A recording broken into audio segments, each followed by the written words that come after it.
И здраво на сите, Мартин од Јаки коли тука. Моментално сме на автоплацот Ауто Уно, кој што се наоѓа на булеварот Србија. Тука е раскрсницата за некај кисела вода, за натаму за некај Драчево.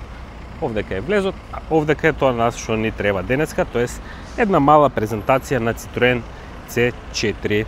Може да започнеме од оваа предница која што има C4, овие преубави светла кои што ги фура Citroen онака храбро и доста добро им изгледа.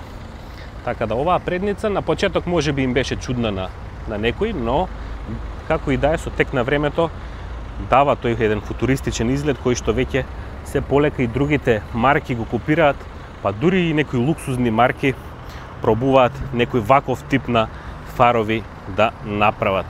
Така да браво за дизајнот на Citroen. Од секогаш биле различни и секогаш иделе храбро, дали ќе утнат, дали не, ама у принцип не утнуваат. Повеќето добро им изгледаат Citroeните.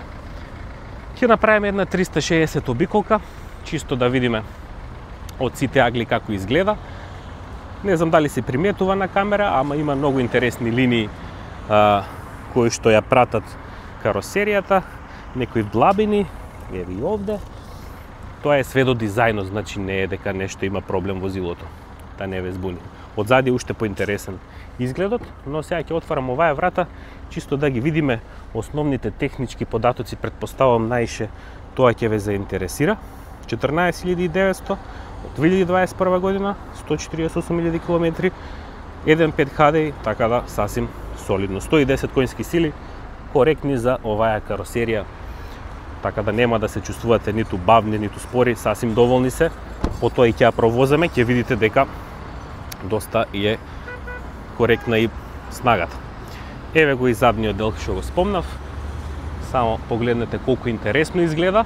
Може би не на секој ќе му се допадне ваков некој изглед, ама мене дефинитивно ми прави кеф овој тип на изглед, овие штоп светла.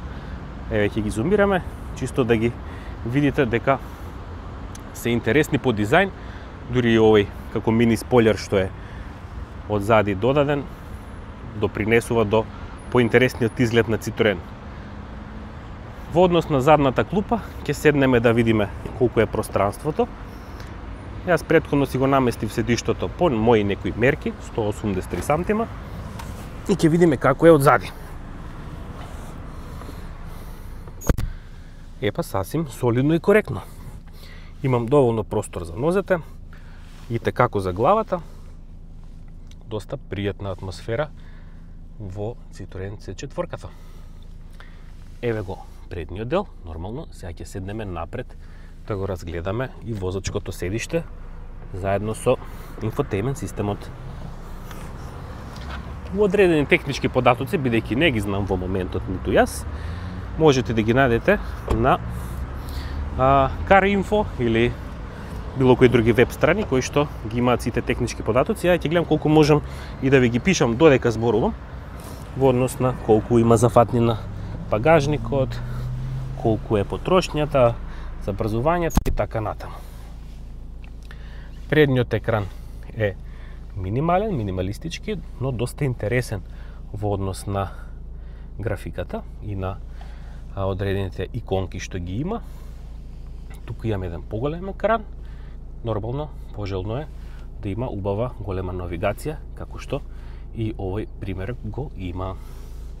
Класичен шестостепен мануелен менувач, типки за климата, за подесување, тоест тркалца и одредени шорткатови, така да сесија доста коректно.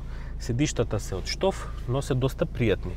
Оно што ми интересира за секој Citroen е комотноста во возењето, така да повеќе ме интересира како ќе се понаша во возење, така да сега ќе свртиме едно кругче низ населбата, да видиме како е по лежички полицајци, по дупки, како се понаша, дали е така комфортно како што има муабети за Citroen. Така да останете со мене, стиснете subscribe, следете ги vozi.com на социјалните мрежи. Нормално, доколку ви интересираат некои возила на автоплацот Ауто Уно, пронајдете нивната онлайн продавница на vozi.com и разгледате што имат во понудата, бидејќи постојано се менува таа. Одиме сега во возња.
Навистина мека воžnja. При количките полицајци ми се потврди теоријата. Стварно едно од покомфорните коли за поминување низ дупки. Дизелот 1.5 HDI у принцип ќе ви даде некоја економичност, добра потрошња.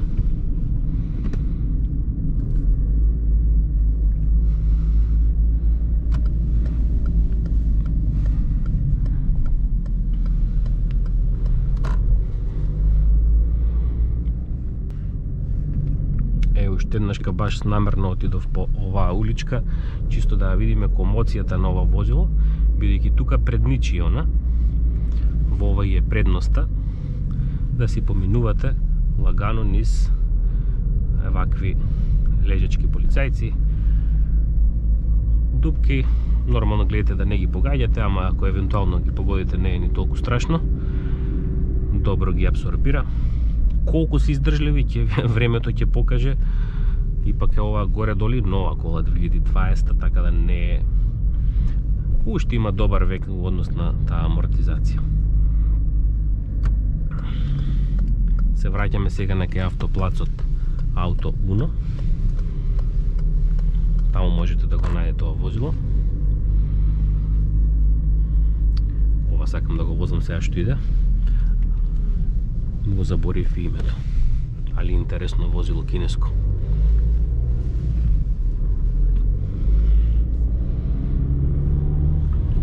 Еве една Алфа Ромео Мито што ме претицува.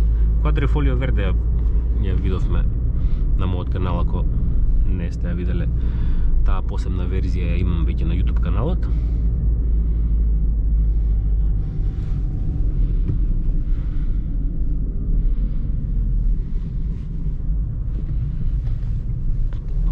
Дефинитивно мека воžnja.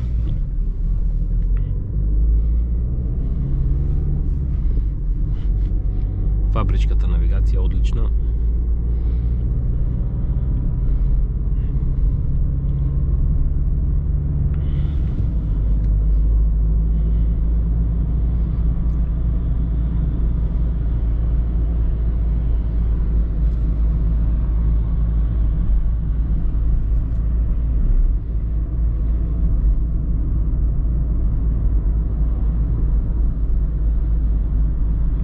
Има неколку шахти, но добро ги абсорбираат, тотално не се ни приметуваат. Значи предноста на ова возило е економичност, практичност, удобност, некој што сака француски голф, ајде да речеме, еве еден типичен голф 5, а кој е за покомотен голф, нека си избере Citroen C4, нормално ова е многу поново.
Интериерот не го искоментирав многу, ама дефинитивно интересен дизајн на воланот, на двата екрани. Издувните отвори за климата, поготово е овој лево, доста интересен. Однос на квалитетот на обработка, рекол дека е во склоп на класата. Добар е.